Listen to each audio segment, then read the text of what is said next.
Montréal et plusieurs grandes villes nord-américaines connaissent actuellement une invasion de punaises de lit. C'est un petit insecte qui côtoie l'homme depuis très longtemps.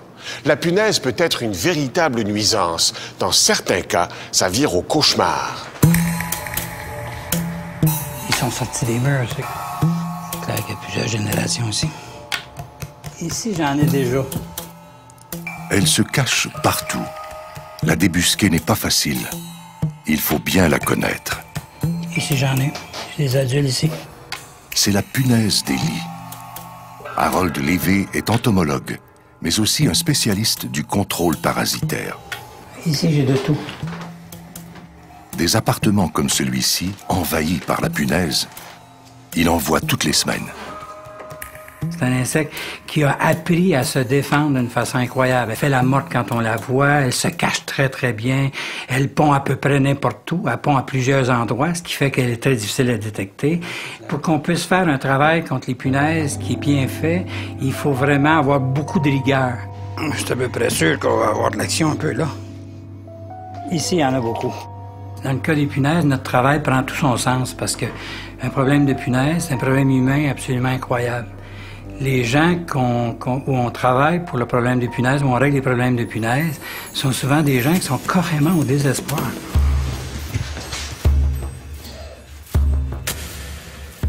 La punaise des lits est discrète. Elle n'aime pas la lumière. Elle se cache surtout dans les recoins sombres des matelas, des sofas, partout où sa proie, l'humain, a l'habitude de somnoler et de rester plusieurs heures sans bouger. Et c'est clair qu'il faut traiter la base du mur qui est ici parce qu'il y en a dans le mur. Et si son nombre augmente, elle envahit tout. La moindre fissure dans un meuble, dans un mur, devient pour elle un abri pour se cacher. La punaise est peureuse. Elle attend la nuit pour agir. Sur la peau de sa victime, elle cherche un vaisseau sanguin. Une fois trouvée, elle injecte un anesthésiant. Puis elle pique, sans douleur. Cela dure quelques minutes. Elle se gonfle peu à peu de sang. Une fois rassasiée, elle s'enfuit et se cache. Ni vue ni connue.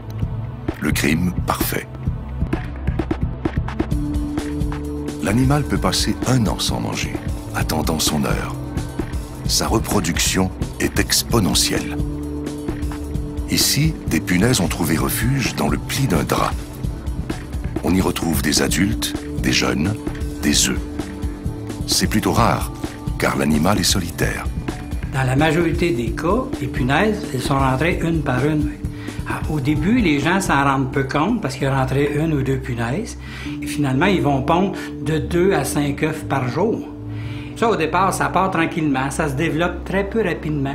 Pendant presque 1 mois et demi, et tout d'un coup, il y a une explosion. Personne ne comprend pourquoi il y a l'explosion. C'est parce qu'à ce moment-là, c'est la maturité sexuelle qui a été atteinte de tous les petits de la première génération. Alors, ça fait une quantité absolument fabuleuse. Au départ, ça part tranquillement. Il y a peut-être 100 punaises au bout d'1 mois ou au bout d'1 mois et demi. Au bout de 6 mois, on parle de 35 000 punaises. Puis 3 mois plus tard, on est rendu avec des centaines de milliers de punaises, sinon plus. L'animal est coriace. Pour s'en débarrasser, il faut utiliser des produits chimiques spéciaux, une affaire de spécialistes. La punaise est sensible aux extrêmes de température. La vapeur très chaude est une arme efficace. Pour une décontamination totale, tous les objets personnels sont mis dans des sacs et isolés. Il faudra soit les laver à l'eau très chaude, ou encore les exposer au froid. On s'est rendu compte qu'à moins 10, les punaises ne résistaient pas très longtemps, 1 journée ou 2, et ils ne pouvaient pas résister plus longtemps que ça. À l'autre extrême, à plus 55. Donc, on travaille beaucoup avec la vapeur, on travaille avec la chaleur, on travaille avec le froid. Il y a des endroits où on a loué des camions réfrigérés, puis on a mis les choses dans le camion réfrigéré. Dans sa relation avec l'humain, la punaise est fidèle. Elle peut passer sa vie à ne piquer qu'un individu, toujours le même. Et contrairement aux moustiques, sa piqûre ne transmet aucune maladie. Cet insecte est un vieux compagnon de l'humanité. Les insectes sont apparus sur Terre il y a à peu près 400 millions d'années. La punaise était peut-être pas là à ce moment-là, mais son ancêtre y était. Ils ont traversé les changements climatiques, puis ils se sont retrouvés dans les cavernes, transportés par les chauves-souris. Dans les cavernes, ils ont rencontré l'homme. Quand l'homme est sorti des cavernes, il est sorti avec un nouvel ami qui était la punaise. On peut dire que jusqu'à arriver au début du 20e siècle, avoir des punaises, c'était quelque chose de normal. Ça faisait partie de la vie de tous les jours. L'arrivée des pesticides au début du 20e siècle et l'amélioration des mesures d'hygiène ont à peu près fait disparaître les problèmes de punaises. Depuis environ 1995, on assiste au retour en force des punaises, une conséquence malheureuse de la mondialisation. Les gens voyagent de plus en plus et dans leurs bagages, ils rapportent des passagers clandestins, les punaises. On peut dire que la punaise, c'est un insecte de voyageurs. Alors, dites-vous que les hôtels sont particulièrement infestés par les punaises. Tout ce qui s'appelle hébergement, là, et surtout de personnes qui voyagent d'un pays à l'autre, c'est là que ça commence. Il y en a là. Les quartiers les plus défavorisés ont plus de problèmes avec les punaises qu'un quartier huppé. Une des raisons, c'est que dans ces quartiers-là, on fait plus de ramassage de trucs sur le bord du chemin ou de meubles ou de linge seconde main qu'à des quartiers huppés. Dans ces quartiers-là, souvent, les gens ont peur de leurs propriétaires. Ils ont peur d'être appelés à payer pour, puis compte tenu qu'ils n'ont pas de sous, ils vont endurer pendant beaucoup plus longtemps le problème.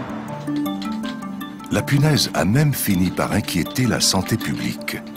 Le docteur Stéphane Perron ne minimise en rien les effets nuisibles de ce petit insecte. On suspecte que la punaise a des impacts au niveau de l'insomnie, l'anxiété et la santé mentale en général chez les gens qui en sont fortement atteints. Et finalement, un aspect qui nous préoccupe, c'est lorsque les personnes sont infestées et qu'elles-mêmes utilisent leurs propres produits ou leurs propres méthodes pour se débarrasser de la punaise, on craint qu'il y ait des impacts à ce niveau-là au niveau de la santé publique. La guerre à la punaise ne sera pas facile. L'ennemi est de taille.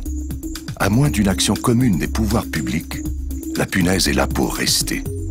Actuellement, elle envahit des quartiers entiers. Toutes les grandes villes nord-américaines connaissent le même problème. À Vancouver, il y a une étude qui a été faite qui montrait que l'augmentation se faisait au rythme de 600% par année. Et je peux vous dire que présentement, à Montréal, on est rendu là facilement.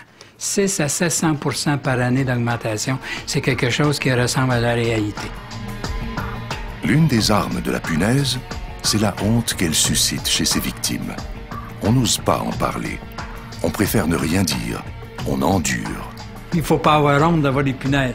Avoir des punaises, c'est comme attraper une grippe ou le rhume. J'ai jamais eu honte d'avoir attrapé le rhume. Il y a des fois, j'aurais peut-être pu m'habiller mieux, mais j'ai jamais eu honte. Et finalement, c'est la même chose.